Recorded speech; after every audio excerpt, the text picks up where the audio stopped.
Lakini katika sekta ya elimu, Mheshimiwa Rais katika ahadi yake ya siku 100 alieleza kabisa kwamba mkakati wa kukuza katika sekta na taasisi nzima ya elimu, hasa katika masomo ya kisayansi, na kuweza kuhakikisha ufaulu wa wanafunzi wa darasa la 3. Mtu akifika la 3 anaweza kusoma na kuandika.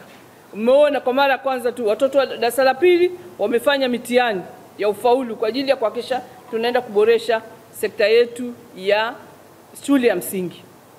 Sisi kama mkoa, changamoto kubwa sio katika sekondari kidato cha 4, wala sio ufaulu wa kidato cha 6.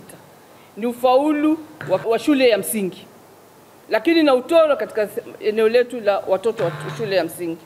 Kwa hivyo haya yote ni katika mambo ambayo Mheshimiwa Rais katika siku 100 anahakikisha sekta hii pia inaimarika.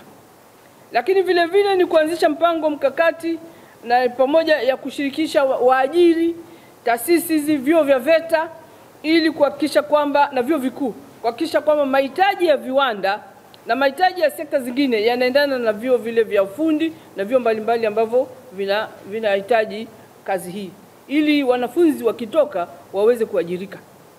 Leo hii mmeona tarehe 5 Mheshimiwa Waziri Mkuu alitoa orodha ya vyuo ambavyo vitatoa ufadhili kwa gharama ya serikali kwa ajili ya kusoma masomo ya ufundi stadi, na katika mkoa wetu, kila mkoa Tanzania nzima tumepata nafasi.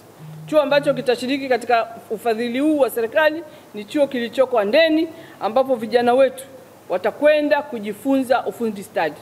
Anayejua kuchomolea, wale vijana ambao walikuwa wameegeshewa kwenye mafundi garage, wanaweza sasa kwenda kwenye chuo cha ufundi stadi Handeni, akajifunza, akatoka na cheti chake, akaweza kupata mkopo, akapata vifaa, akaanzisha na garage kake.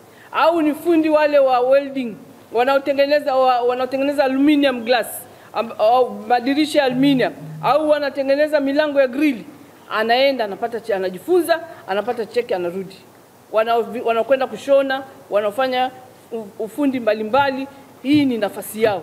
Naomba tuwahamasishe vijana wetu kuanzia tarehe 5 mpaka tarehe 16 inafungwa rasmi, waweze kuanza kupeleka maombi.